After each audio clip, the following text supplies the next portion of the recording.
The night was angry. The sky cracked open with lightning that tore through the clouds like claws across flesh, spilling silver light over the Roman slave market. The air was thick with the smell of rain, wet stone, sweat, and fear. Hundreds gathered beneath the wooden awnings, torches flickering against the wind, faces half-lit, half-shadowed, their voices rising in a hungry chorus. Coins clinked. Chains rattled. Somewhere, a woman screamed, and then silence swallowed her whole. At the center of it all stood a young woman, drenched and trembling. Her hair, once golden, now stuck to her face in muddy strands. The torn cloak clung to her body, soaked through, heavy from the storm. Her wrists were bound with rusted iron, skin scraped raw. Her bare feet stood on cold stone, rough and stained with the dirt of 1,000 slaves before her. She was shaking, not just from the cold, but from the truth of where she was. This wasn't a place for the living. This was where hope came to die. Rain hammered down harder, running into her eyes, mixing with tears she didn't bother to hide. She tried to stand tall, to pretend she wasn't afraid, but her body betrayed her. Every tremor, every shallow breath gave her away. Around her, men shouted over one another, eyes filled with the same hunger, some for profit, others for something far worse. The auctioneer stood high on his platform, his voice sharp and cruel. "Look at her," he shouted, holding her by the arm like a trophy. "A rare one. Look at those eyes. Look at the mark." He yanked her chin up, forcing her to face the crowd. The torches caught the faint shimmer under her skin, barely visible, but there. A whisper of silver light beneath the surface. Gasps rippled through the crowd. The auctioneer grinned.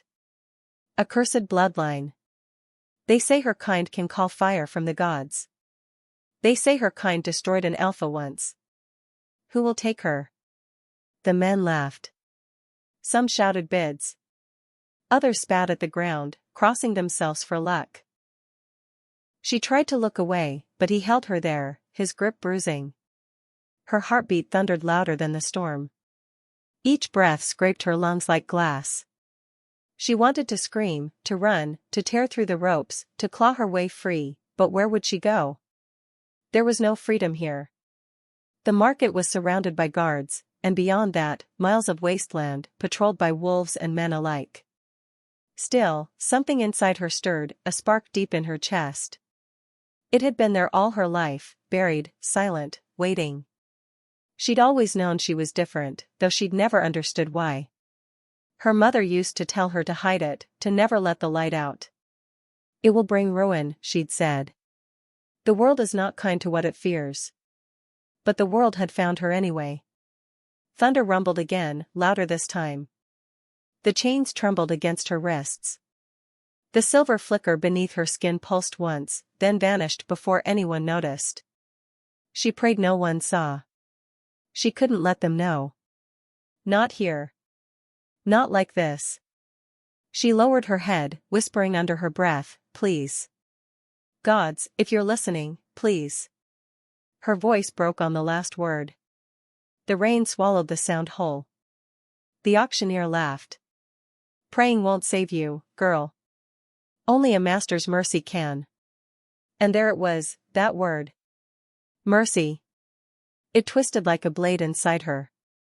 There had been no mercy when her village burned. No mercy when her mother was taken. No mercy when they dragged her through the mud and called her monster. Mercy was a dream for people who hadn't already died inside. The bidding began. Voices rose, angry, impatient. 10 pieces, one shouted. 15, another barked. "She's too thin," someone mocked. "She'll break before the week's over." The auctioneer only grinned wider. "She won't break. Not this one. She's built for something greater. You can see it, can't you?" Laughter followed. Rough, sharp, mean. The girl, Lyria, though no one had spoken her name in weeks, kept her eyes on the ground. But through the noise, through the rain and thunder and mocking laughter, she felt it. A presence. A shift in the air so strong it pulled her head up before she even realized she was moving.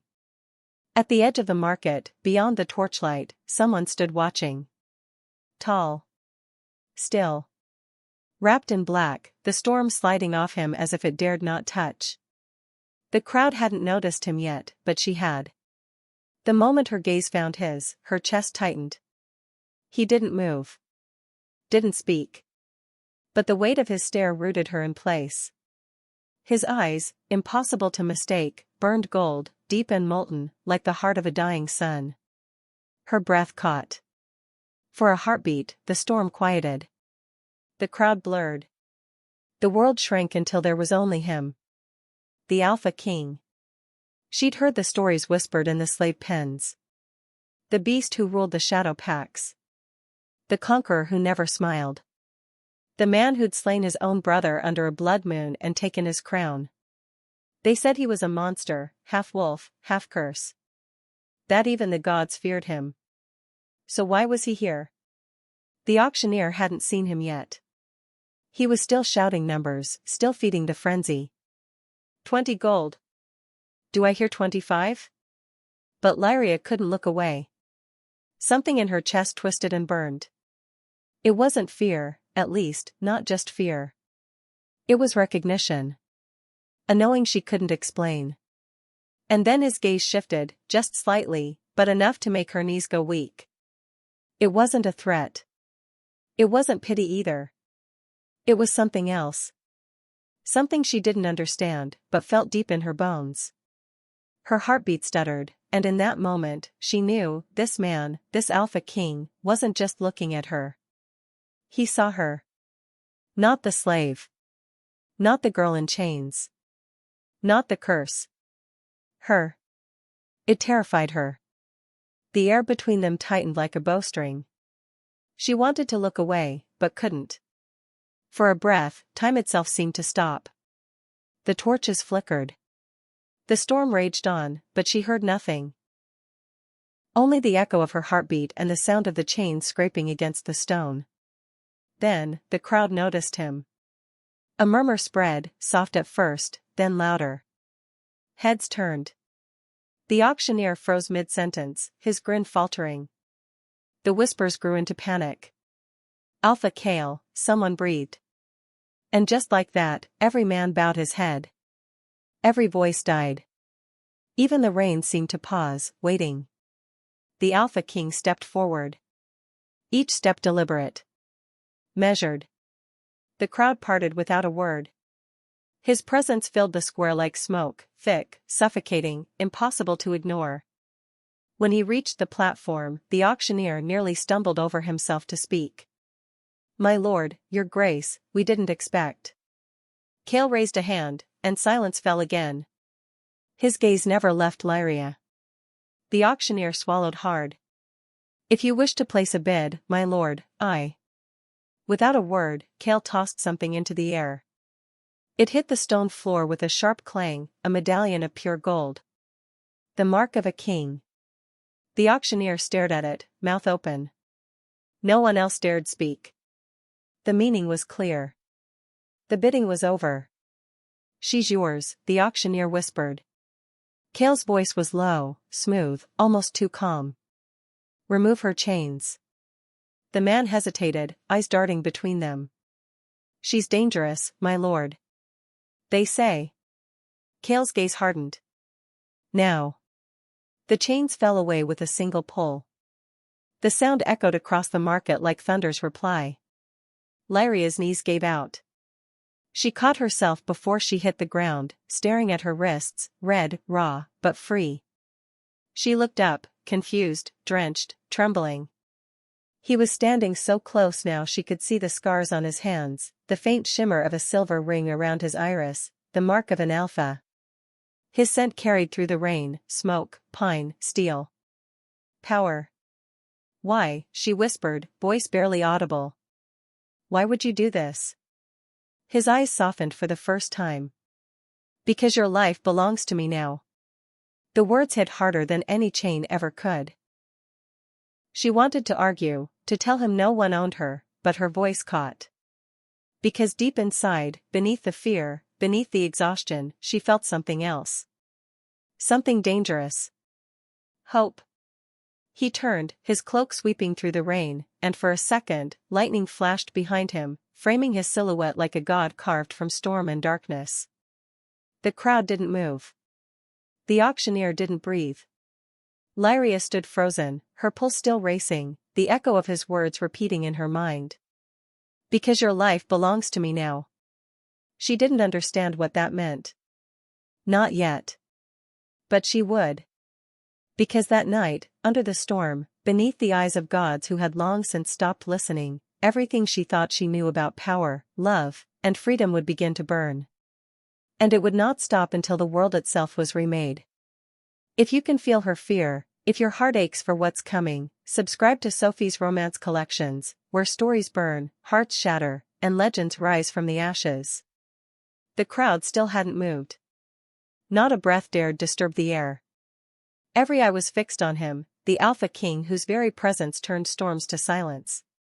Kael stood there in the middle of the market square, rain sliding down his black cloak in silver streaks, his golden eyes steady, calm, and dangerous.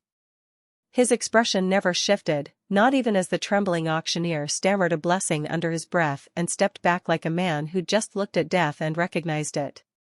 The sound of chains breaking still hung in the air, sharp and final. The fragments lay scattered at Lyria's feet, glinting in the torchlight like shattered moons. For a moment, she didn't move. She only stared at the pieces, as though her mind couldn't comprehend what freedom felt like anymore. The cold wind bit at her skin, reminding her she was alive, though barely. Kael's voice cut through the silence again, deep and steady, carrying more weight than any command should. Stand. It wasn't a shout. It didn't need to be. It was the kind of voice people obeyed before they realized they'd moved. Lyria lifted her head, her wet hair sticking to her cheeks. Her body trembled, but her eyes met his. Something inside her flinched at the sheer force of him, his height, the breadth of his shoulders, the quiet, coiled power that surrounded him. But there was something else too. Beneath the authority, beneath the danger, was something unspoken. Something that drew her in even when every instinct told her to run. She rose slowly. The chains slid off her wrists, clinking softly as they fell away. For the first time, her hands were empty. But freedom didn't feel like she thought it would. It felt heavier. Colder. Kael studied her.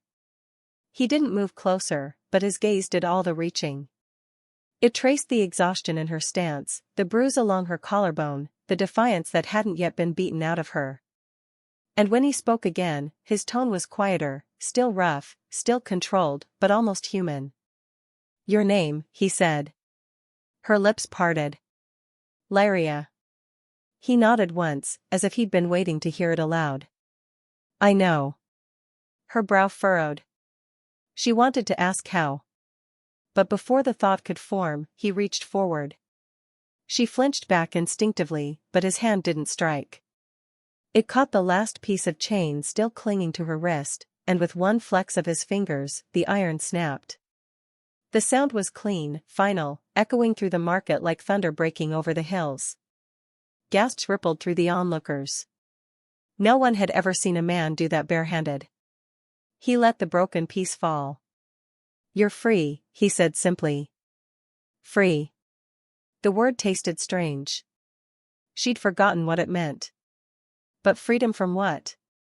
Or into what? Her breath came shallow. She wrapped her arms around herself, every muscle tight.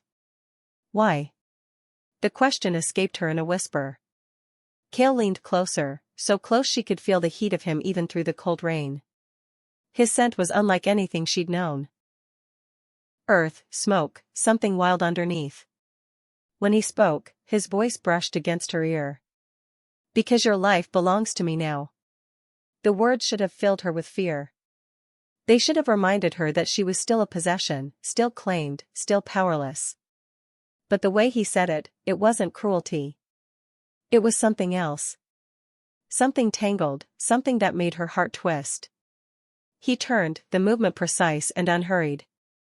The rain had slowed to a steady rhythm, the sky pulsing with distant lightning. Without a backward glance, he began to walk toward the market gates. The guards lowered their weapons instinctively, not by order, but by fear. Lyria didn't move. She stood in the center of the square, drenched and shivering, the fragments of her old life scattered around her. Then, with a glance over his shoulder, Kael said the one word that made her body obey before her mind caught up. Come. She followed. The path beyond the market was lit by the occasional torch, but most of the light came from the storm itself, flashes of white tearing through the clouds. The ground was slick with mud. She stumbled once, catching herself against the cold wall of a stone archway. Kael didn't stop. He didn't offer a hand. He didn't look back. And yet, she knew he was aware of her. Every step she took, every breath she struggled to control, he felt it. She could sense it in the way his head tilted slightly, as though listening to the rhythm of her heartbeat. She wondered what kind of man noticed those things. The road opened into a courtyard beyond the market, half hidden by vines and broken statues. A horse waited there, massive and black, its eyes glowing faintly amber. When Kael approached, it bowed its head. He turned to her, his expression unreadable. "You can ride?" She hesitated. "I used to." "Then you will again." He mounted in one smooth motion, then extended a hand toward her. She stared at it for a long second before placing hers in his. His skin was warm, the calluses rough against her palm. When he pulled her up behind him, her pulse leapt. The horse started forward, hooves striking against the wet stones. She gripped the edge of his cloak, unsure where to place her hands. His scent surrounded her again, earth and iron, the faint trace of blood. For a long while, neither of them spoke. The market disappeared behind them, swallowed by mist and distance. Only the sound of the horse, the rain, and her heartbeat filled the silence. Finally, she asked, "Where are you taking me?" "To where you belong." "I don't belong anywhere." "Then I'll make one for you." She frowned, unsure if it was a promise or a threat. "Why me?" "You could have chosen anyone. Why take a slave no one wanted?" He didn't answer immediately. His jaw tightened, his shoulders stiff under her hands. "Because you're not what they think you are," he said at last.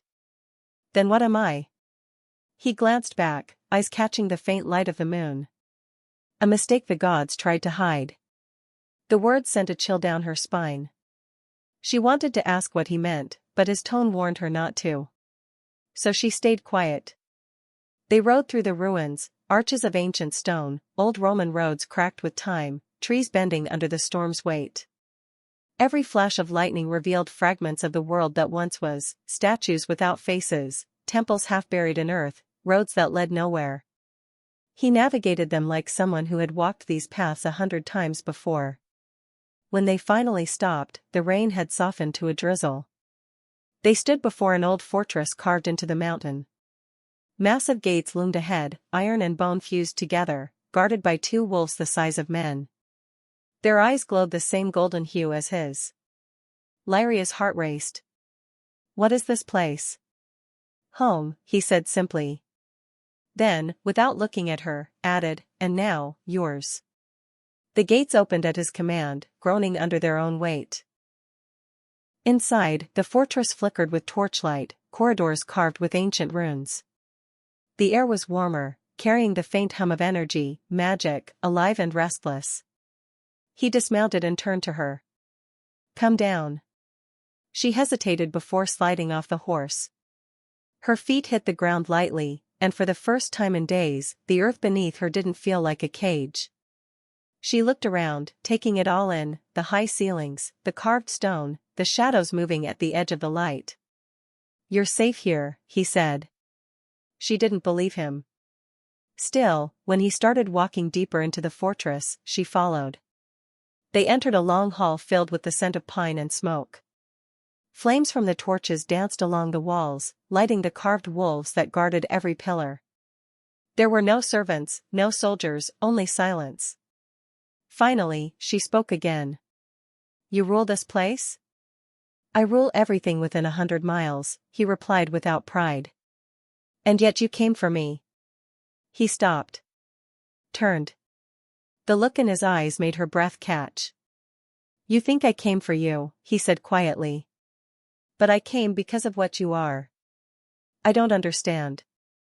"You will." He started walking again, slower this time. "There's a reason they called you cursed," he said. "That glow under your skin. It's not human. Not wolf. It's something older. Something the packs fear. They should." Her steps faltered. "You think I'm a monster?" He stopped and looked back. "No. I think you're a weapon." His voice softened. "And I intend to make sure no one uses you before you understand your own strength." The word struck something deep inside her, fear, confusion, a strange kind of hope she didn't want to name. They reached a chamber lit by a single fire. The warmth wrapped around her, making her shiver even more. He gestured to a seat near the flames. "Rest. You'll need it." She didn't move. "You still haven't told me why you care." Kael's eyes met hers. For the first time, there was no wall, no mask. "Because I've seen what happens when power like yours falls into the wrong hands," he said. "And I've seen what happens when it's denied." He turned toward the fire, the light outlining the scars that ran across his back through the torn fabric of his cloak. "I won't let that happen again." The words were quiet, but heavy. The kind of truth that came from pain. Lyria finally sat, exhaustion settling into her bones. Her hands still trembled slightly, her wrists red where the chains had bitten deep. Kael moved closer to the fire. For a moment, neither spoke. The silence wasn't empty this time, it was charged, alive, filled with all the things they weren't saying. She watched him, trying to make sense of him. He was nothing like the stories. He wasn't cruel, but he wasn't gentle either. He was restraint wrapped in violence, control barely holding something wild beneath. He turned, and their eyes met again. "Sleep," he said. "Tomorrow, the real storm begins." And in that moment, she believed him. Because even though the rain outside had finally stopped, she could feel it, something larger than either of them, gathering on the horizon, waiting to break. The moon rode high over the black ridge of mountains, silver light bleeding across the narrow trail as Kael's horse carried them deeper into the wilderness. The air throbbed with quiet tension, the kind that lived between breath and heartbeat. His silence wasn't empty, it was heavy, alive, laced with the weight of things unsaid.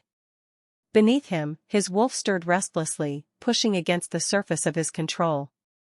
He could feel her behind him, Lyria, small, trembling, and yet, her presence burned. Her heartbeat was a drum against his back. It quickened each time the horse jolted, each time her fingers brushed against the leather of his cloak. The scent of her, wildflowers and smoke, cut through the chill. He tried to ignore it. He tried to ignore the way her energy pulled at something primal inside him. But it was no use. He had felt it the moment she spoke her name. He'd known. Lyria's mind was a storm of ghosts. Every shadow in the forest reminded her of the night she lost everything, the screams that split the sky, the scent of iron and burning fur, the way her mother's voice trembled when she said, "Hide your light, the world is not ready." That voice had been her last tether before the flames consumed it. Her light. Her curse. She had buried it deep, thinking the world would forget her if she stayed small enough, silent enough. But it hadn't. They had found her, bound her, sold her to men who thought her worth could be weighed in coin. And now this man, this alpha king, had shattered her chains, only to forge new ones she didn't understand. The wind cut sharp through the trees, scattering dead leaves like whispers. She looked at his back, broad, unyielding, every line carved with purpose. The darkness seemed to bend around him. His control was terrifying, but more terrifying was the way she felt safe behind it. She hated that. "Why did you buy me?" she asked, her voice breaking the fragile silence. Kael's jaw flexed. For a long moment, he didn't answer. The reins tightened in his gloved hands. "Because I know what you are," he said finally. Her pulse stuttered. "What am I?" He looked up at the sky, the moon casting silver fire across his eyes. The key to a prophecy that should never have been born. The words fell between them like a curse. Lyria gripped the edge of the saddle. A prophecy? Yes. His tone was low, each word measured. Centuries ago, before the pack split, before the blood wars, there was a vision. The oracle saw a child born under a broken moon, one who would carry both the mark of light and the shadow of the beast. One who would either unite or destroy us all. His gaze flicked to her briefly. They called her the luminous wolf. Her breath caught. You think that's me? I don't think, he said, voice cold. I know. Lyria shook her head, her throat tightening. That's impossible. I'm not. Not what? He interrupted, turning his head slightly, his golden eyes catching hers over his shoulder. Not powerful? Not dangerous? She flinched under his stare. Not meant for this, she whispered. He didn't answer. But something flickered behind his eyes, recognition, maybe even pity. Then it was gone. They rode in silence again, the horses' hooves echoing softly against the damp earth. The forest seemed to lean closer, listening. Finally, Kael spoke, voice quieter now. When I was 12, I watched my pack burn too. My father, my brothers, all torn apart by the same prophecy I swore never to believe. The council said it was fate. I said it was cowardice. His hands tightened around the reins until the leather creaked. Fate doesn't choose who burns. People do. Lyria studied him. The edges of his pain were sharp, but beneath them she sensed the same thing that lived inside her, something unhealed, something ancient. You think saving me will stop that prophecy? She asked. His mouth curved into something close to a smile, but it wasn't kind. I didn't save you, Lyria. I claimed you. The words struck deep. She wanted to protest, to tell him she belonged to no one. But the truth was bitter. Without him, she'd be dead before dawn. The trail widened into a clearing surrounded by tall pines. The moonlight pooled across the ground like spilled silver. Kael dismounted and turned toward her. Get down. She hesitated before sliding off the horse. The moment her feet touched the ground, the air shifted. The forest went still, as if holding its breath.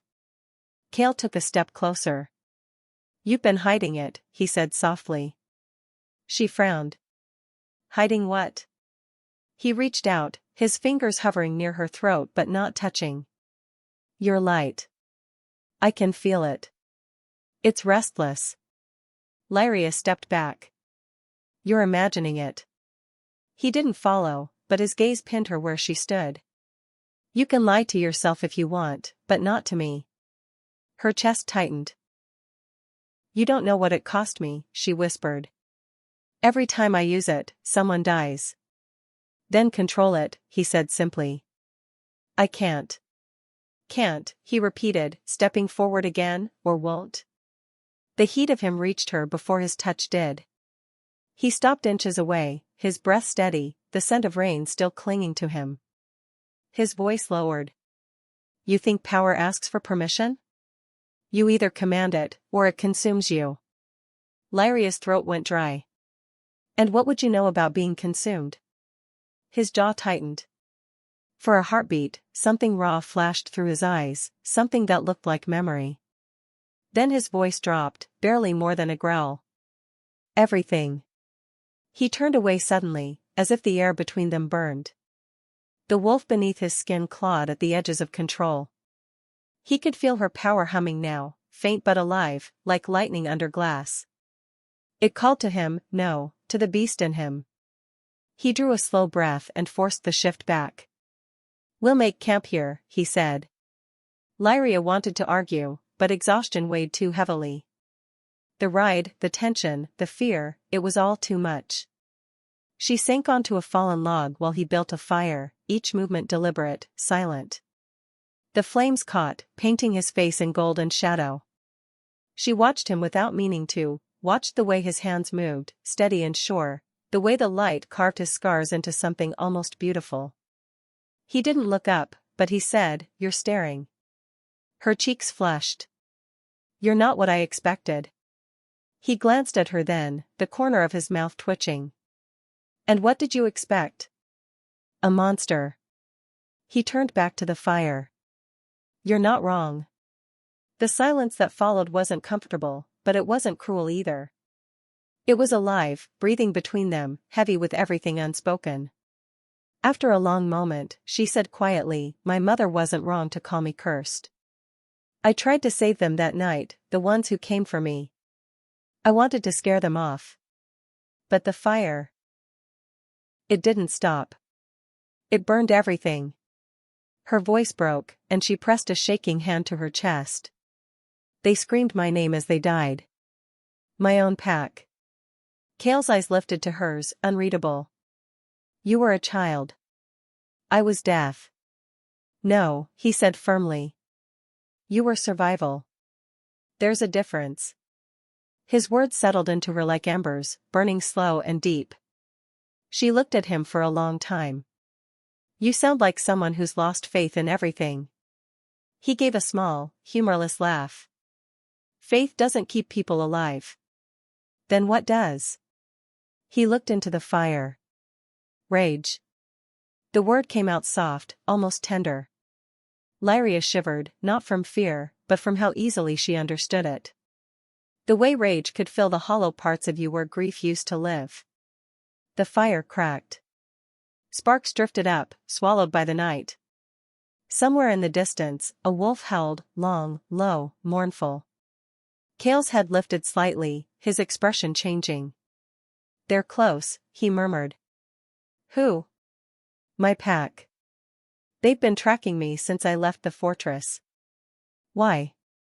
"Because they think I've lost control." Lyria's pulse spiked. "Have you?" His gaze met hers. "Not yet." Before she could speak, movement flickered in the treeline. Shadows shifting, fast, deliberate. Kael stood in a fluid motion, his body tensing, his senses sharp.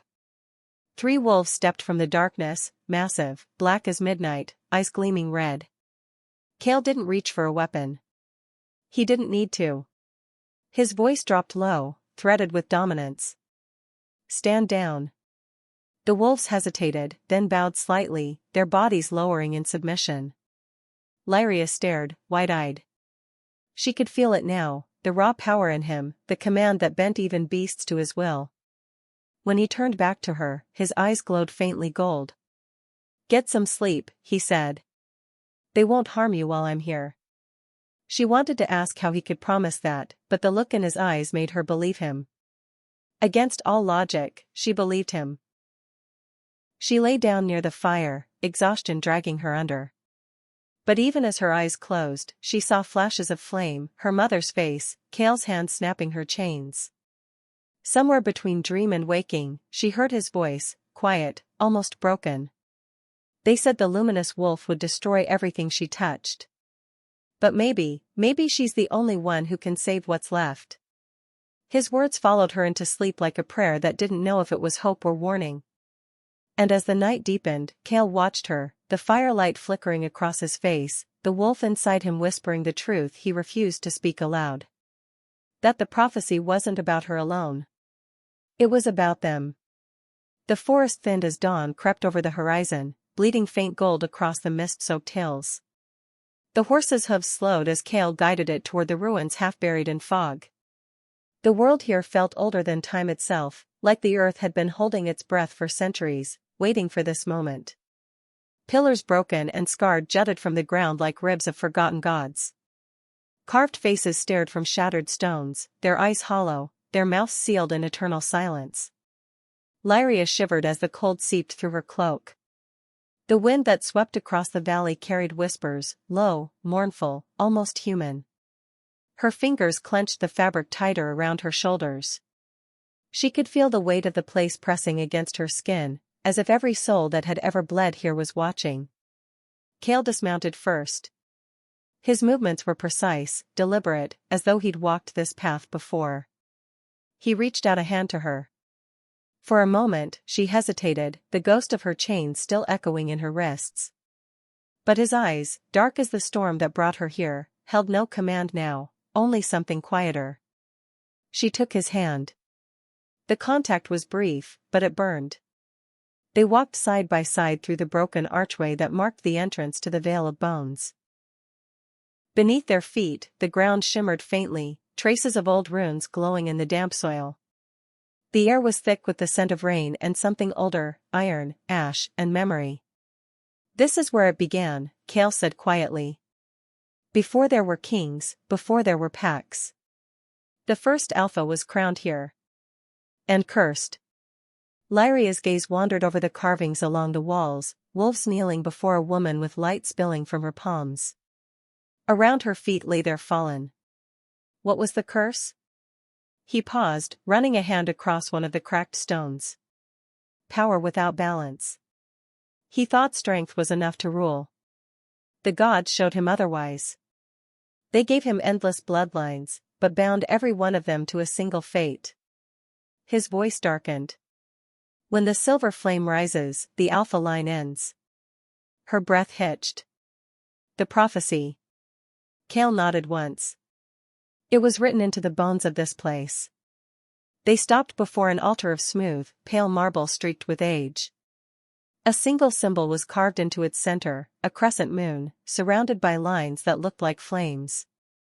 Kael's voice dropped to a murmur, reciting words that had been carved into his memory long before this night. "The one with the silver flame will end all alpha blood, or save it."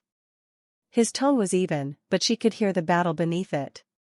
His whole life had been built on those words, every kill, every conquest, every command whispered to his pack. And now the one standing before him was the living proof of that prophecy. Lyria reached out, drawn to the symbol. Her fingertips hovered above the stone, trembling. "It's warm," she whispered. "Why is it warm?" "Because it remembers." When her skin touched the marble, light surged like a heartbeat. The air trembled. Runes buried beneath the dirt flared to life, threading silver through the cracks in the stone. The glow crawled up her arm, wrapping around her wrist, climbing higher until it reached her throat. Kael took a step forward, eyes narrowing. "Lyria." But before he could reach her, the mark appeared. A crescent of silver light burned into her skin, right above her heart. She gasped as vision slammed into her, too many, too fast. Wolves kneeling in snow. City swallowed in fire. Kael, standing before her, his eyes both fierce and broken. His hand reaching for her as blood pooled beneath them both. She tore her hand from the altar, stumbling back. The light dimmed, but the mark on her skin remained, pulsing, alive, as though it had always been there waiting. "That's not me," she whispered, voice shaking. "It can't be." Kael's gaze lingered on her mark, his expression unreadable. "It is." Her knees weakened. "You don't understand. I can't even control what's inside me. I destroy everything I touch." "You're not meant to control it," he said softly. "You're meant to become it." She looked up, meeting his eyes. "And if becoming it means ending you?" His silence was heavier than thunder. He stepped closer, closing the distance between them until she could feel the warmth of his breath. "Then that's the price fate demands." Lyria's throat tightened. "You believe this is fate?" "I don't believe in fate," he said, almost bitterly. "I believe in consequences." He reached out, his hand brushing the edge of her cloak. "You carry something ancient, Lyria. Something even the gods feared. But power like that doesn't come without a cost." Her pulse raced. "And what about you?" Kael's mouth curved slightly, but there was no amusement in it. "I was born to bear the other half of that cost." The wind rose suddenly, sweeping through the ruins, carrying with it the faint echo of hells that didn't belong to this world. Lyria's mark flared again, reacting.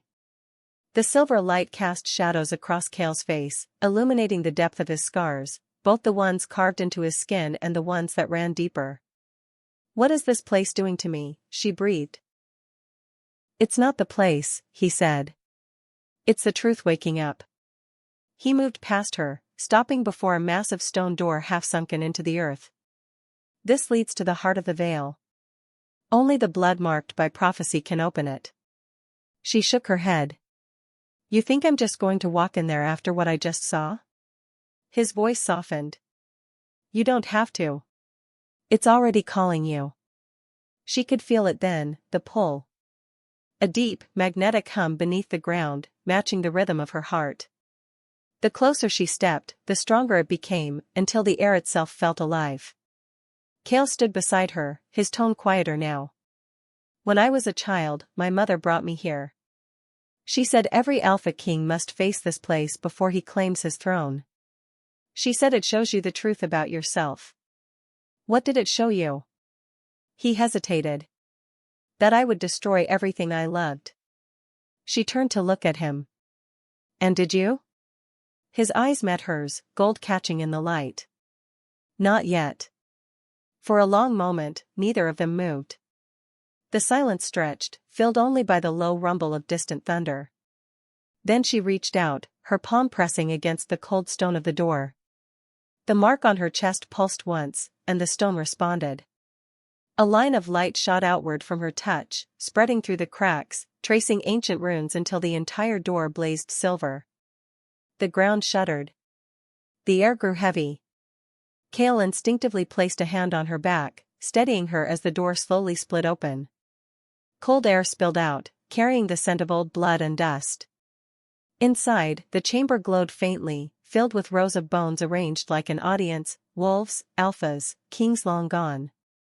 At the center, an altar made of obsidian, slick and dark, pulsed faintly as if alive. Lyria's breath caught. They're watching. They always are, Kael murmured. She stepped inside, her steps light but unsteady. Every bone, every relic, every whisper of the dead seemed to pull at her. The mark on her skin glowed brighter, casting ripples of light that danced across the chamber walls. Kael followed her in, his presence grounding her against the overwhelming tide of energy. He looked around, his gaze sweeping the walls etched with words in a language older than man. This is where the first Alpha made his vow, he said. He begged the gods to spare his pack from the darkness he unleashed. They agreed, on one condition. What condition? That his bloodline would pay the price when the light returned. Lyria stared at him. You mean me? He nodded once. Her breath trembled. So I'm the price. His hand closed around her wrist, gently but firmly. No. You're the choice. The prophecy never said what the flame would do. It said what it could do. You end us or save us. That's the difference. The chamber hummed louder, the air vibrating with energy. Lyria felt the heat surge beneath her skin, the power pushing to the surface. Her vision blurred again, images flashing faster this time. Kael kneeling before her. Her own hands glowing. Blood, light, and the sound of his name breaking from her lips. She stumbled, gasping. Kael caught her, his arm circling her waist. The contact steadied her, but also ignited something deeper, an ache that wasn't just power, but something far more dangerous. Breathe, he said quietly, his voice close to her ear. You have to breathe through it. I can't, she gasped. It's too much. Yes, you can. Look at me. Her eyes lifted, locking on his. Gold met silver. For a heartbeat, everything else vanished. The chamber's glow dimmed, drawn into the space between them. The world held still. Her power quieted, not gone, but listening. He didn't move, didn't release her, though his heartbeat thundered against her. That's it, he whispered. You're stronger than it. Lyria's chest heaved. You said it would consume me. A flicker of something like pride crossed his face. Maybe it's learning it can't. The silence that followed was sharp, intimate, fragile. Finally, he stepped back, though his gaze lingered. We should leave before the veil decides it's done with us. Lyria nodded, though her legs still shook. As they turned to leave, she glanced back one last time. The altar was still glowing, faint and steady, like a promise that had finally woken. Outside, the air was cleaner, lighter somehow. The dawn had broken fully now, streaking the horizon with crimson. She exhaled slowly, her voice barely above a whisper. If the prophecy is true, if what we saw in there was real. Kael stopped beside her. Then you're either my salvation, he said quietly, his eyes on the rising sun, or my end. And though the morning light touched his face, it could not hide the shadow of truth behind his words. The chamber still echoed with the growls that had shaken its walls hours before. The scent of blood lingered faintly in the air, mixed with the musk of fury and fear. Outside, thunder crawled across the heavens, dragging streaks of lightning over the broken towers of the old Roman citadel. Kael stood at the highest balcony, his cloak drenched, the weight of a kingdom pressing on his shoulders. Below, the fires of rebellion had already begun to flicker. He could smell it, betrayal carried on the wind like smoke. The wolves of the northern reach had refused his summons. The Ironfang pack had declared independence. And the elders who once bowed to his name now whispered against him in dark corners. All because of her. Lyria. He could still see her in his mind, trembling in the candlelight, her hands stained with the light she couldn't contain. When her power had erupted, the air itself had screamed. Every spark that left her fingertips had burned through stone and steel alike. But it was her eyes that haunted him most, that moment when the fire died, and all that was left in her gaze was terror. Not of death. Not of him. But of herself. He turned as the door creaked open behind him. She stood there, wrapped in one of his cloaks, the fabric too heavy for her small frame. Her hair was damp, her skin still pale from the aftermath of what she'd unleashed. The rain framed her in silver, her mark glowing faintly beneath her collarbone, a crescent that pulsed like a heartbeat. You shouldn't be here, he said quietly, though his voice was rough, weary from battle and rage. She hesitated. You said I belonged to you. He looked away. I said that before I knew what you were capable of. Her breath hitched, hurt flickering across her face. So now I'm just a weapon? Kael didn't answer. The silence stretched between them, thick as the storm outside. He wanted to deny it, but the truth was sharper than any blade. Every instinct screamed that she was more than mortal, more than curse or prophecy. But the blood of kings and monsters alike had drowned kingdoms for less. She took a step closer. When they came for me tonight, I didn't want to fight. I didn't want to hurt anyone. But something inside me, it woke up. It didn't ask for permission. Her voice trembled. I felt it take me. Kael turned, his golden eyes locking on hers. You didn't lose control, he said. It protected you. She shook her head, tears glinting under the lightning. You don't understand. It enjoyed it. The power, it wanted them to burn. He moved toward her before he realized he had. His hand found her wrist, rough and warm against her chilled skin. The air between them hummed, alive, dangerous. Then we'll teach you control, he said. Her gaze lifted to his. And if I can't? Kael's jaw clenched. Then I'll burn with you. The words fell between them like a vow, raw and reckless. She flinched, not from fear, but from how much she wanted to believe him. Beyond the walls, the drums of rebellion began to beat. The first pack, the Crimson Fangs, had declared war. Fires ignited across the plains as banners rose, marked with the sigils of every clan that wanted Kael dead. By dawn, the fortress was surrounded. Lyria stood beside him at the ramparts, the horizon a line of fire and fury. Below, thousands of wolves waited, their roars rolling like thunder through the valley. You could hand me over, she said softly. End this before it begins. Kael didn't answer. His gaze stayed fixed on the enemy ranks. They'd kill you before I could blink. Then they'd stop coming for you. His tone darkened. You think this war started because of you? You're just the excuse they needed. She looked up at him. Then what are you fighting for?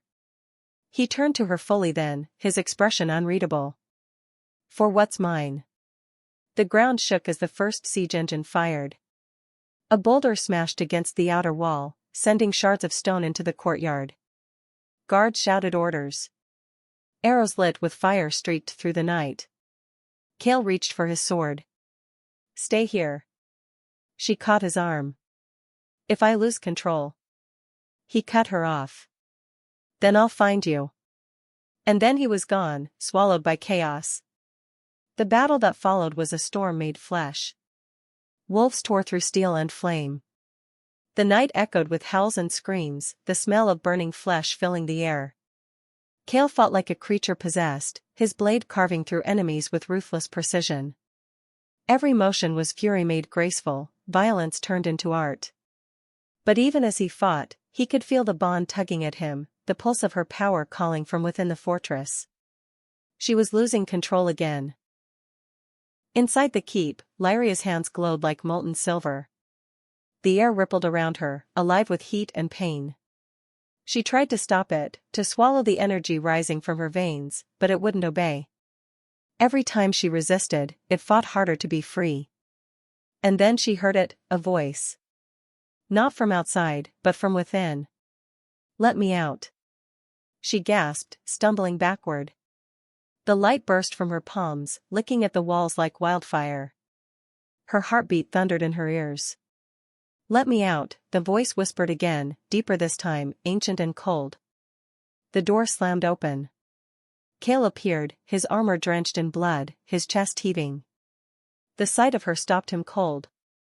The room burned with her light, shadows dancing like ghosts across the walls. Her hair floated around her, lifted by unseen winds. Her eyes, once human, now glowed with the same silver fire that had melted chains. "Lyria," he called out. She looked at him, and for a moment, she didn't recognize him. "Stay back," she said. "I can't hold it." He moved closer. "You can." The air trembled as her power lashed outward, cracking the stone beneath their feet. He pushed through it, each step a battle against the force threatening to throw him aside. "Kael," she pleaded, voice breaking. "Please, I don't want to hurt you." He reached her at last, his hand cupping her face, his thumb brushing the tears from her cheek. "Then don't," he whispered. Her breath hitched, the storm within her flickering, uncertain. For a heartbeat, the world held still. The fire dimmed. The voice in her head faded to silence. And then, as her knees buckled, Kael caught her before she fell. Outside, the enemy army hesitated. The glow from the fortress windows had turned from silver to gold, a sign the prophecy's child had awakened, but not consumed. When the last flames died, Kael carried her through the ruined halls. She was unconscious, her skin still faintly glowing, her mark pulsing with life. He laid her in his chambers, his hand brushing over her forehead. For the first time since he had taken the throne, he felt something dangerously close to peace. But peace never lasted long in his world. As he turned away, one of his generals stepped through the doorway, eyes hard, voice low. "The packs are retreating, my lord. But there's talk spreading fast. They say the girl has risen. They say the prophecy breathes again." Kael stared out at the rain-soaked horizon. The storm had broken, but lightning still flashed in the distance. "Let them talk," he murmured. The general hesitated. "And if they come again?" Kael looked back at Lyria, fragile, sleeping, unknowingly dangerous. His jaw tightened. "Then the world will remember," he said quietly, "why they once feared the Blood Moon King." And outside, thunder answered like an oath. The fire flickered low, its embers glowing like dying stars against the cavern walls. The storm outside had passed, leaving the mountain air sharp and cold. Within the hollowed shelter, shadows stretched long and alive, their movements swaying in rhythm with the flames. Kael sat close enough for her to feel the heat from his skin, though his touch, when it came, was gentler than she expected. He cleaned the wound at her shoulder with water from a melted patch of snow, his fingers tracing lightly along her skin. Every time he pressed too close, she flinched, not from pain, but from the jolt that came with his nearness. He noticed it. She saw it in the small curve of his mouth, that faint acknowledgement of power unspoken, of connection neither dared to name. "You heal fast," he murmured, his voice low, his eyes following the slow shimmer of silver where her skin began to knit itself back together. "It's not healing," she said quietly. "It's punishment. The power fixes what it breaks, just so it can break again." He looked up at her then, really looked, and she felt herself unravel under that gaze. His eyes weren't just gold. They were alive, catching every flicker of light, every secret she tried to bury. "You talk like someone who's already given up," he said. "I did," she whispered. "A long time ago." The words hung there, suspended between confession and surrender. Kael set the cloth aside and leaned back against the stone wall. The firelight caught the lines of his face, the jagged scar running from his jaw to his collarbone, the mark of an old battle that hadn't healed right. He didn't hide it. He never did. "Who hurt you?" she asked. He didn't answer at first.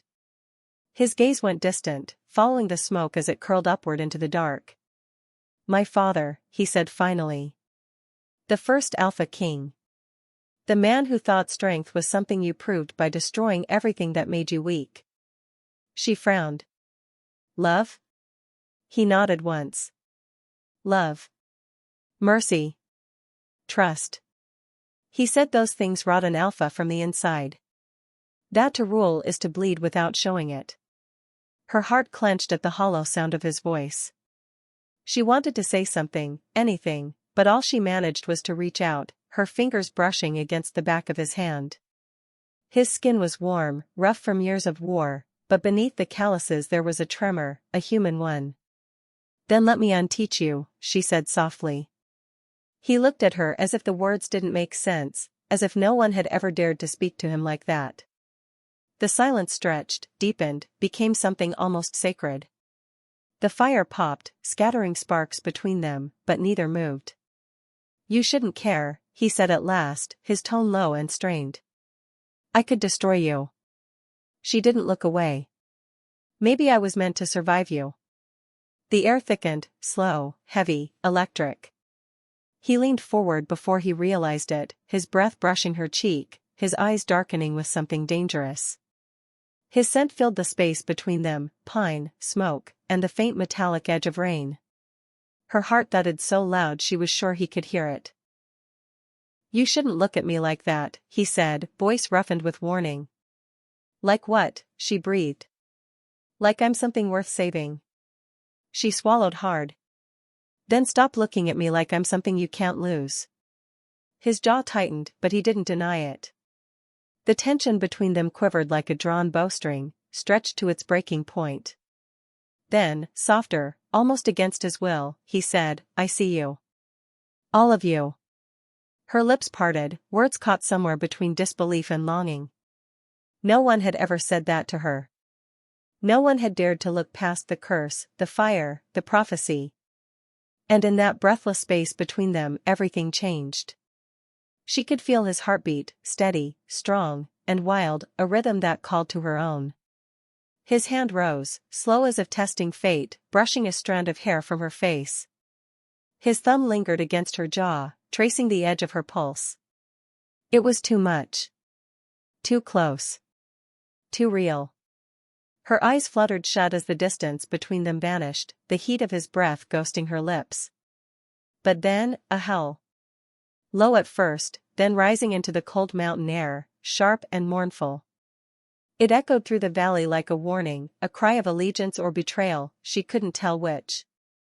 Kael froze, his expression shifting from tenderness to tension in a single breath. "They found us," he muttered, pulling back. Her pulse raced. "Who? Hunters. Or worse." He was on his feet before she could move, scanning the mouth of the cave, every sense alive. The glow in his eyes sharpened, wolf overtaking man. The shift trembled beneath his skin, restrained only by will. Lyria wrapped the cloak tighter around herself, fear clawing up her spine. "We can run." He shook his head. "No. They'll track us by scent. The wind's against us." The sound came again, closer this time. Not one hell, but many. Dozens. The mountains answered in kind, the ancient song of the hunt. Kael turned back to her, his expression hard. If they come for you, you run. Do you understand me? You don't stop. You don't look back. I'm not leaving you. You will if I tell you to. His tone cracked like thunder, commanding, but his eyes betrayed something softer, fear, not for himself, but for her. She rose slowly, the glow at her collarbone stirring faintly, the silver light pulsing in rhythm with her heartbeat. I won't run from what I am anymore, she said. Not again. Before he could argue, a shadow moved at the cave's entrance. A figure stepped through the mist, then another. The enemy had found them. Kael's growl rolled through the cavern, low and dangerous. His claws broke through skin, his pupils narrowing to slits of gold. Stay behind me, he said, his voice deeper now, the wolf fully awake. The first attacker lunged. Kael met him mid-air, their collision cracking against the stone floor. Blood spattered, hot and metallic, across the firelit walls. Lyria backed away, watching the blur of motion and fury as Kael tore through his enemies. But there were too many. For every one he struck down, two more filled the space. One of them slipped past him, a tall wolf in dark armor, eyes gleaming red. He charged at her with a snarl. Instinct took over. Her hands flared with light, a raw burst of silver fire that struck the intruder mid-charge, sending him crashing into the wall. The glow didn't fade. It surged, wild and alive, curling around her like living flame. Kael turned just in time to see it. The look in his eyes wasn't fear this time, it was awe. The fire burned until the last of the invaders lay motionless. Then, as quickly as it came, it vanished. Lyria dropped to her knees, gasping for breath. The cave was filled with smoke, silence, and the scent of death. Kael stood among the fallen, his chest heaving. He looked at her, small, trembling, but alive. He crossed the distance between them and crouched, lifting her chin with one blood-stained hand. You defied me, he said quietly. She met his gaze, voice trembling but sure. I trusted you'd still catch me. He let out a slow, uneven breath, half anger, half disbelief. You don't make it easy to protect you. Maybe I was never meant to be protected, she said. Maybe I was meant to fight beside you. His eyes softened, gold fading to something human again. You don't know what that means. Then show me, she whispered. And for the first time, Kael didn't push her away. The fire between them wasn't just from battle anymore, it was something older, deeper, carved from shared wounds and fragile trust. In that ruined cave, surrounded by death and silence, they were two souls stripped bare, neither king nor captive, neither monster nor curse. Only Kael and Lyria. The storm had passed, but in its wake, something even more dangerous began to take root. Something that could save them, or destroy them both. The ashes of her power still smolder when Kael rises from the ruins, his breath ragged, his chest raw from where his heart feels torn open. Smoke curls around the once sacred hall, now fractured stone and broken loyalties. The scent of betrayal lingers heavier than blood. His wolves stand in hesitant silence, unsure whether to bow or flee. He doesn't speak. He doesn't need to. The silence is enough to mark the end of his reign as they knew it. He looks to where she once stood, the spot where silver fire had erupted, the same fire that had saved his life once and now stripped it bare of purpose. The mountain wind howls through the wreckage, whispering her name as though mocking his hesitation. He clenches his fists until his claws draw blood. His beast thrashes inside him, demanding to hunt, to claim, to destroy, but guilt chains it down. He turns to his lieutenant, the one who had betrayed him, still kneeling, armor cracked, eyes defiant. You think you've saved the pack? Kael's voice is quiet, almost calm, but his tone carries death. You've doomed us. Before the traitor can answer, Kael's claws flash. The blow is swift, final. The sound echoes across the hall, not triumph, not vengeance. Just emptiness. Outside, the world shifts. packs stir at the scent of chaos. Old enemies awaken, sensing weakness in the Alpha King. The mountains whisper rumors of a runaway slave who burned through steel and prophecy alike. To some, she's a monster. To others, salvation. To Kael, she's the only truth he's ever known, and he let her go. He walks away from the ruins, the weight of centuries pressing on his back. Every step toward the forest feels like a descent into penance. His power feels dull, muted by her absence. Even the bond, that invisible thread between them, feels severed, though deep in his bones, something still pulses, faint and stubborn, like a dying ember refusing to fade. Night falls by the time he reaches the river. The water reflects a blood-red moon, fractured and wild. He kneels, dipping his hands into the current, watching the ripples distort his reflection. For the first time since childhood, he sees fear in his own eyes, not of death, but of the emptiness that comes with losing her. The prophecy echoes in his memory: the one who carries the cursed flame will either end the Alpha's line or save it. He finally understands, it was never about her destroying him. It was about him destroying himself through doubt. Far away, Lyria runs through the forest, her bare feet slicing through frost and roots. Every step feels like a wound reopening. The wind tears through her hair, whispering his name, a sound she tries to block out, but it clings like smoke. Her body aches from the surge of power she unleashed, her veins still humming with its residue. She doesn't know where she's going, only that she can't stop. When she collapses near a ravine, her fingers dig into the dirt as tears burn down her cheeks. The images replay in her mind. His silence, the look of disbelief in his eyes, the faint hesitation that shattered everything between them.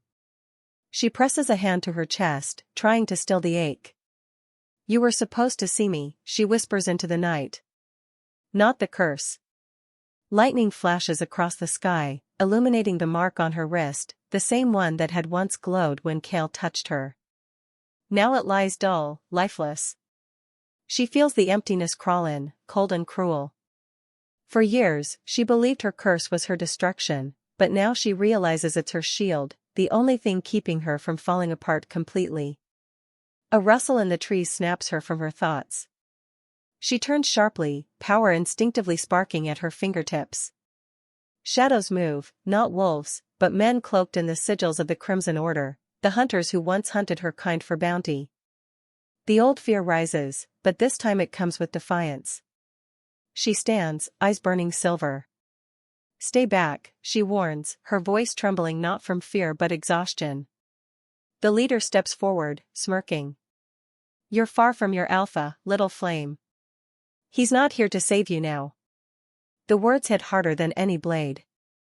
She inhales sharply, then exhales, letting the remnants of her rage flow through her veins. Silver fire hums beneath her skin, restrained but ready. "I don't need saving." The fight is brutal. Fast. The forest becomes a blur of motion, blades clashing, fire searing through darkness, screams echoing into the void. By the time silence returns, the air smells of ash and blood. Lyria stands amid the wreckage, trembling, her power dimming. She drops to her knees, too drained to move. In the distance, Kael feels it, the faint flare of her energy cutting through the night like a beacon. His beast growls, restless. Without thinking, he shifts, bones cracking, fur tearing through skin. The Alpha King runs, faster than he ever has, the earth quaking beneath each stride. Branches tear at him, but he doesn't slow. The bond he thought broken burns again, fierce and alive.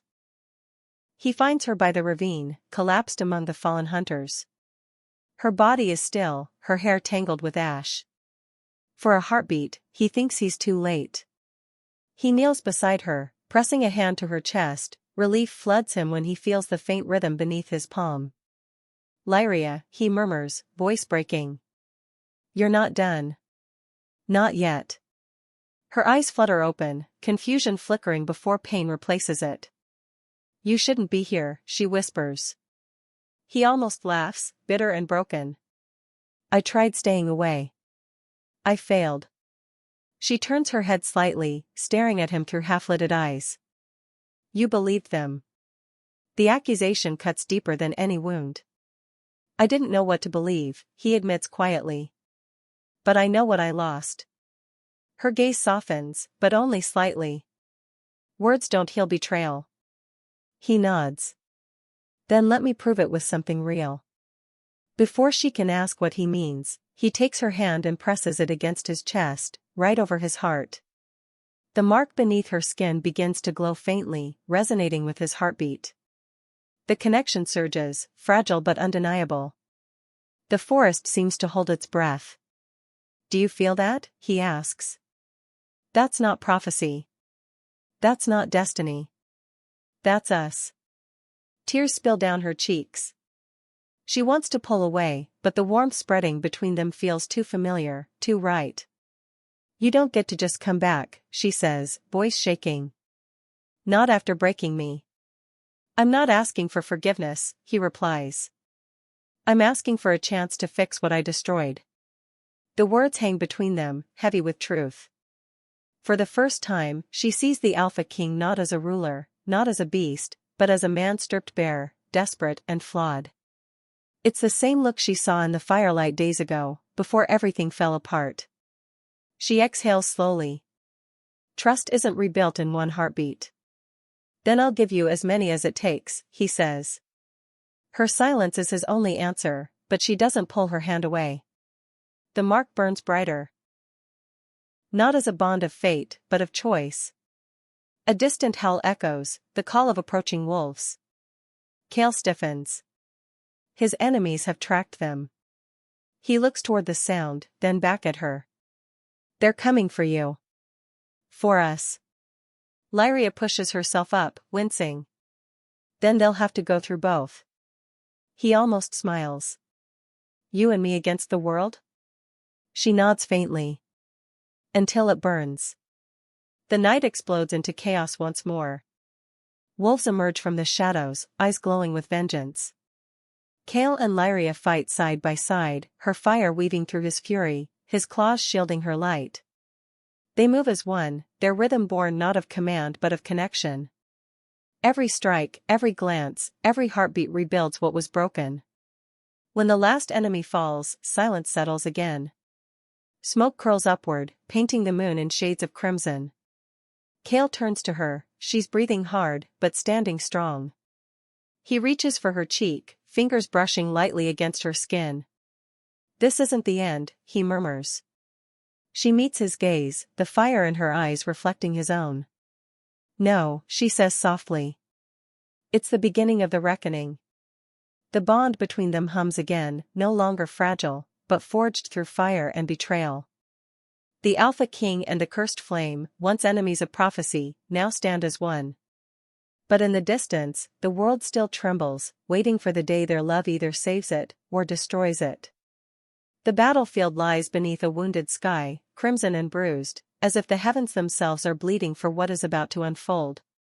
The ruins of Rome stretch out in silence before the storm, marble bones jutting from the earth like the skeletons of gods long forgotten. Across the scarred land, thousands of wolves gather, fur bristling, teeth bared, hearts pulsing to the rhythm of fear and defiance. At the center stands the High Alpha, the ancient one who cursed the world and wore eternity like armor. His eyes glow with an ageless hunger, his power a storm of shadows rippling through the air.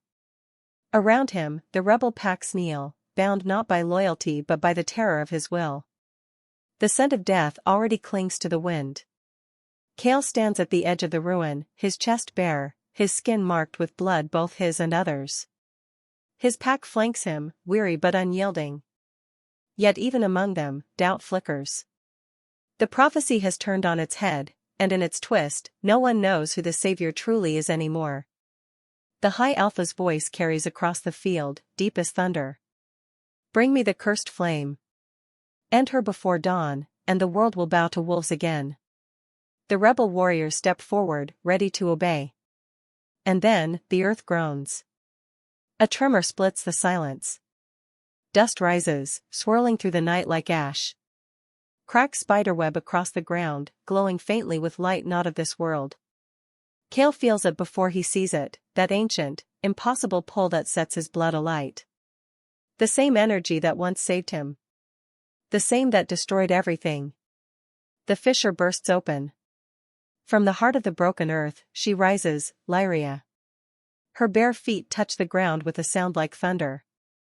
Silver fire spills from her skin, coiling into the air, reshaping the night.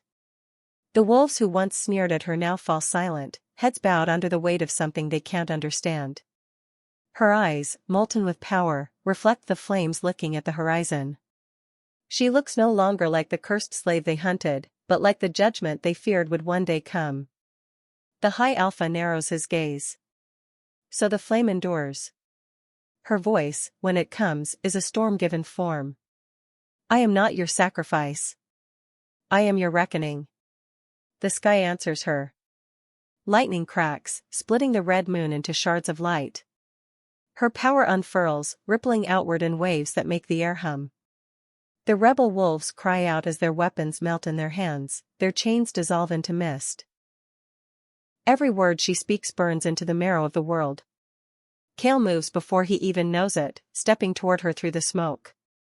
The sight of her steals the breath from his lungs, not because of the fire that surrounds her, but because of the calm behind it. The woman he once held trembling in his arms now stands as something unbreakable. He reaches her just as the High Alpha steps forward. Shadows coil around the ancient wolf, his aura pulsing with centuries of rage. His voice booms through the battlefield. You think your flame can end what was born before time? Lyria's fire flickers brighter, her expression unreadable. No. But it can burn what time has rotted. The first blow comes without warning. A surge of shadow tears across the field, striking her with the force of a collapsing world. She staggers, but Kael is there, intercepting the next strike, his claws tearing through darkness. The High Alpha's laugh echoes through the ruins, low and cruel. You would defend her, boy? Even knowing she carries the blood that cursed you? Kael's voice cuts through the chaos. That curse made me. But she freed me. The words ignite something deep inside Lyria. The silver fire around her flares, searing through the High Alpha's shadows. The battlefield becomes a storm of light and dark, fire clashing with void, the ground shuddering beneath their fury.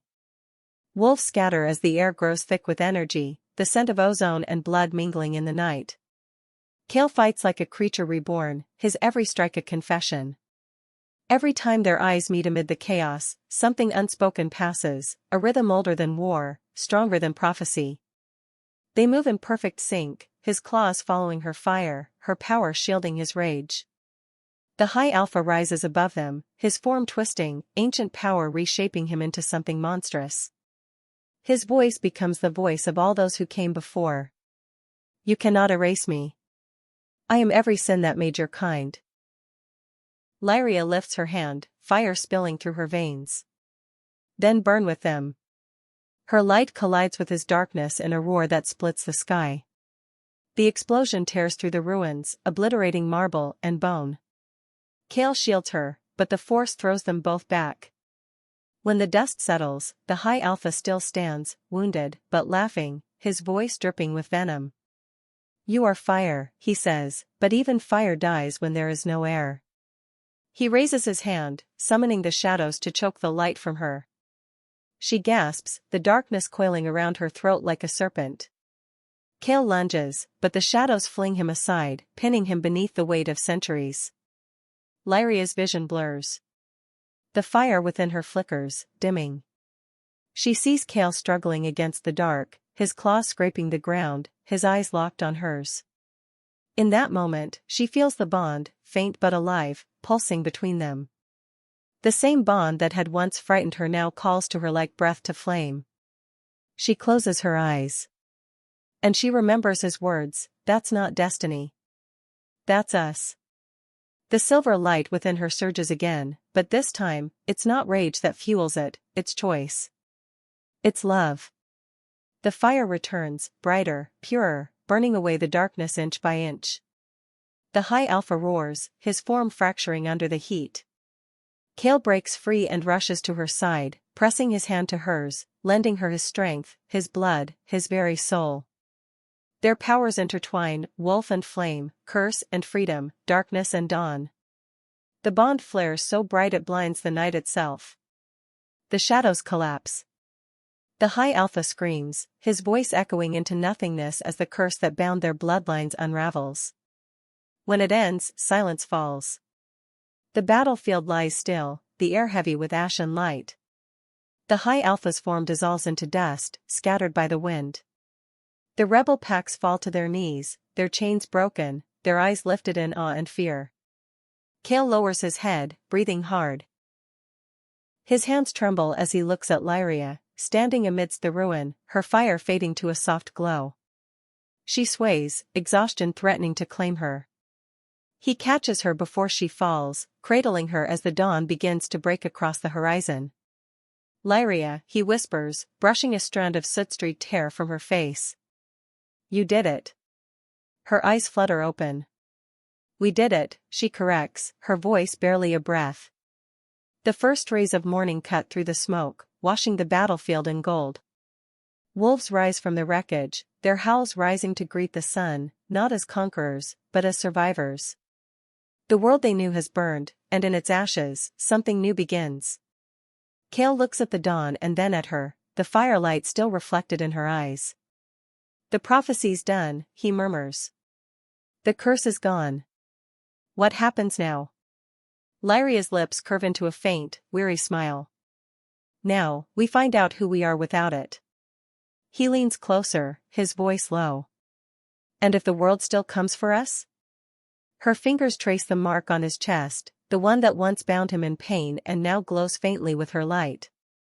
Then we remind them, she says softly, that we were never made to be ruled. The wind shifts, carrying away the last of the smoke. The ruins of Rome stand silent once more, but the silence is no longer one of despair. It is the calm after the storm, the breath before a new age. And as the sun climbs higher, the Alpha King and the cursed flame stand together amid the ashes of the old world, no longer chained by prophecy, no longer bound by fear. Just two souls, scarred and alive, holding the dawn between them. In the distance, the world stirs again. New powers rise, whispers spread, and fate waits, patient, hungry.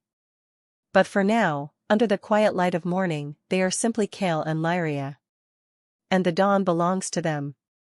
The smoke drifts like ghosts between the broken columns, whispering through the cracks of what used to be an empire.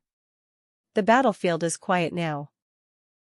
The cries have faded, the flames reduced to embers, the wind carrying only the scent of rain and iron. The sun climbs higher, bleeding gold over the ruins. Its light finds them, two figures standing at the center of all that remains. Kael and Lyria. They stand close, but the air between them trembles with unspoken things. The kind that live between hearts that have burned too long to cool easily. His chest still rises heavy with exhaustion, his hands still stained with the blood of the fallen. The fire that once crowned her now flickers faintly beneath her skin, no longer wild, but tamed by something deeper, something almost human. Kael studies her in silence. The woman before him is not the trembling captive he first saw under chains. She is not even the fierce, untouchable flame that rose against the High Alpha. She is something in between, something mortal and divine, fragile and eternal, light carved from the ashes of everything they destroyed. His voice breaks the quiet, low and rough. You've changed everything. Her eyes lift to his, and in them lies the weight of every loss, every choice that led them here. Then tell me, she whispers, her voice trembling but steady, was I salvation, or your end? He should answer. The truth sits heavy in his chest, but words fail him. How can he tell her that she was both? That in saving him, she destroyed everything that once made him who he was? That his heart no longer belongs to a king, but to the fire that ruined and remade him? He says nothing. The silence stretches, deep and aching. She takes a breath that sounds almost like a sob, but she doesn't let it fall. Instead, she turns her gaze to the horizon, where the world waits, raw and new. The dawn is too quiet, too calm for what they've lost. He steps closer, but stops just before touching her. The wind catches her hair, sweeping it across his hand. For a heartbeat, it feels like the world might right itself again. Then, just as quickly, it passes. Her voice is soft, but it cuts deeper than any blade. Sometimes I wonder if destiny is just another kind of prison. Maybe all we ever did was trade one chain for another. Kael's throat tightens. Maybe. But you broke the first one. No one else could have done that. She almost smiles, almost. And yet it doesn't feel like freedom. The light shifts. Somewhere far off, a wolf howls, the sound carried on the wind like a reminder that peace is never more than borrowed time. He watches her, every instinct torn between holding her and letting her go. Between the fire and the quiet. Between love and duty. The prophecy is broken, but something else lingers in its wake, something unfinished, something alive. Her hand brushes against his. It's a fleeting touch, but enough to make his breath falter. For a second, her eyes soften. Then, she pulls away, stepping back into the light. You said once that my fire would be your end, she murmurs. Maybe that's still true. Maybe you just haven't burned enough yet to see it. He looks at her then, really looks. The girl who was once a slave now stands like a queen forged from ruin. She is everything the world told him to fear, and everything he no longer can. But he still doesn't answer. The wind picks up again, scattering ash into the air. The remnants of their war rise, swirling around them like the ghosts of all they used to be. Somewhere behind that smoke, the world begins to rebuild itself, slowly, uncertainly, as if afraid to breathe too loudly in their presence. Kael's jaw tightens, his eyes glinting with a pain that doesn't belong to a king, but to a man who has finally understood loss. He whispers, more to the wind than to her, what if I was never meant to choose? She turns to him, her face caught between light and shadow. Then maybe that's your curse, she says softly. To stand between salvation and ruin, and call it love. The silence that follows feels final. Lyria steps away, her feet brushing through the ash. Each step leaves a faint shimmer behind, silver light fading into dust. The mark on her skin pulses once, then quiets. Her eyes linger on Kael for one last heartbeat before she turns toward the horizon. The dawn catches her fire one last time, and then she is gone. Kael stands where she left him, watching until the light swallows her completely. The world feels heavier without her in it, colder, quieter, emptier. But somewhere in that silence, something moves. A shift. A promise. The wind speaks her name, faint and endless. Lyria. And in that whisper lives the question that will haunt him, and everyone who hears their story, long after the flames have died. Would you have chosen her, or feared her too? Would you have stood beside the cursed flame, or turned away when the light burned too bright? Was she a savior, or simply a girl who carried too much fire for a world that wanted her small? And if you were him, standing there amid the ashes of all you've ever known, would you have loved her still? If this story lit something inside you, if you felt her fire, her fear, her fight, then stay close. Subscribe to Sophie's Romance Collections, where stories burn, hearts shatter, and legends rise from the ashes. Because sometimes, the most dangerous love story is the one that dares to survive. The dawn had barely begun to settle over the battlefield when the ground gave a low, shuddering growl beneath Kael's boots. The kind of sound that didn't belong to nature, it came from something older, deeper, waiting. The smoke still curled through the ruins like dying breath, and every shadow seemed to lean closer, listening. Kael didn't move.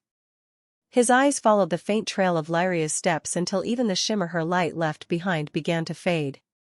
The silence pressed in, too heavy, too still, the silence of an ending that didn't quite feel like one. He could still feel her heat against his skin. The echo of her voice lingered like a wound that refused to close. Every heartbeat was a reminder of what she'd become, what he'd lost, and what he still didn't understand. But then, the earth trembled again. The sound rolled across the valley like a warning. Dust fell from the fractured columns, and the air grew colder, unnaturally so. The last of the sunlight dimmed as a shadow stretched across the stone, long and sinuous, slithering through the cracks like it had been waiting for this exact moment to rise. Kael's eyes snapped to the horizon, every instinct on edge. The wind shifted direction, carrying with it a scent he hadn't known in centuries, one that shouldn't exist anymore. It was sharp and metallic, like lightning trapped in blood. Then came the whisper. It wasn't a voice made for mortal ears. It slid through the air, soft but deliberate, spoken by something unseen, something that had been buried and forgotten. The tone was cold, ancient, patient. She is not the only one. The words crawled across his skin, sinking into the marrow of his bones. His wolf stirred, restless, uneasy. Kael turned slowly, his eyes scanning the ruins. The sound seemed to come from everywhere at once, the cracks in the marble, the wind between the stones, the faint tremor beneath his feet. The world felt alive again, but not in the way life was supposed to feel. This was the pulse of something dark, something returning. He drew in a sharp breath, his hand instinctively tightening around the hilt of his blade. "Show yourself," he growled, voice low, roughened by both exhaustion and rage. But the whisper only laughed, faint, cruel, familiar. "She broke the curse," it said. And in doing so, she set another free.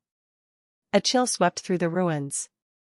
The air tasted of ash and iron, the same scent that had haunted his dreams before every war. He looked down at the ground, where the cracks now pulsed with faint light, not silver like hers, but red, the color of blood and old power. Kael's heart stuttered. He had seen that light once before, long ago, in the depths of a forbidden cave beneath the Blood Moon Temple, where legend said the first Alpha spirit had been sealed. He took a step back, the tremor beneath him growing stronger. The pulse in the earth matched the rhythm of a heartbeat, slow at first, then faster. Louder. A deep, resonant thud that made the air hum with energy. Kael's breath caught.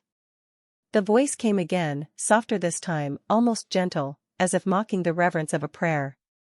The fire may have chosen her, but the shadow was promised to another. He felt it then, a shift in the wind, a presence rising from beneath the soil. The heartbeat grew louder, pounding like war drums in the distance. The stone beneath him cracked open, releasing a faint hiss of steam. Kael dropped to one knee, steadying himself. His wolf snarled inside him, every instinct screaming that what was waking was no beast, no man, but something far worse. He looked to the horizon again, hoping for the faintest glimpse of Lyria's light. But she was gone, too far to sense him now. And even if she could, he wouldn't call out to her. She had fought enough for one lifetime. Still, a part of him ached with the knowledge that whatever was stirring was somehow tied to her, to them, to the prophecy they thought they had ended. The ground split wider. The air shimmered with heat, and from the crack rose a faint glow, a mark etched into the stone. A symbol Kael knew well. The mark of the first bloodline, the origin of all shifters. But this time it didn't shine in silver or gold. It burned black. Kael's breath came shallow, his pulse hammering against his ribs. He forced himself to step closer, drawn by the pull of something both terrifying and familiar. The mark pulsed once, twice, and then a voice spoke from deep within the earth, not as a whisper this time, but as a command. "Awaken." The tremor that followed tore through the ruins. Statues cracked. Marble split. The valley echoed with the roar of something ancient being born again. And just when Kael thought the sound would fade, he heard it, a second heartbeat. Not his. Not hers. Something new. Something vast. He fell to one knee, his head bowed as dust and light collided in a violent storm around him. His wolf held in his chest, not in rage, but in recognition. Because what was rising was Alpha. But not of his kind. Not of his world. Kael gritted his teeth and looked up through the haze. He saw nothing but the shape of a shadow, humanoid but shifting, its form twisting between wolf and man. Its eyes opened, not gold, not silver, but the deep red of blood moons and forgotten gods. It smiled.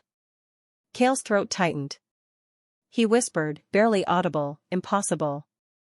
The voice, no longer echoing from the earth, but standing before him, replied with quiet certainty. "You broke the balance, Blood King. You freed her fire, and now, you will answer to mine."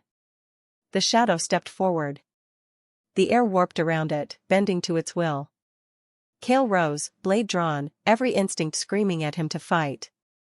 But before he could strike, the figure vanished, dissolving into smoke that scattered with the wind. The heartbeat remained, echoing faintly beneath the earth, steady and cruel. Kael stood there for a long time, his chest heaving, the silence stretching once more. Then he looked down at his hands, bloodstained, trembling, and for the first time since the battle, he felt something he hadn't felt in years. Fear. Not for himself. But for her. Because if that thing was free, it would come for Lyria. He turned toward the horizon again, where the dawn had already begun to fade. The golden light dimmed behind gathering clouds, their edges burning crimson. The storm was coming back. He sheathed his blade, eyes narrowing. This isn't over. The ground gave one final tremor, as if answering him. The last of the sunlight flickered, and then, from deep beneath the ruins, came the faintest sound. A heartbeat. Then another. And another. Faster. Louder. The prophecy wasn't over. It was beginning again. And somewhere far away, across mountains and rivers, beyond the reach of his senses, Lyria felt it too. Her hand pressed instinctively against her chest, her breath hitching. The mark beneath her skin flared with light. Her eyes widened. She turned toward the east, where the sky was bleeding red, and whispered to the wind, her voice trembling. "What have we done?" The wind did not answer. It carried only the echo of that ancient voice, faint and distant, but clear enough to chill the soul. "She is not the only one." Then everything went silent. And in that silence, a single heartbeat remained. Steady. Relentless. Waiting. Cut to black. Then, one last sound, soft, deliberate, unstoppable. The heartbeat of a new prophecy awakening. And with it, the promise that the story of the cursed flame had only just begun.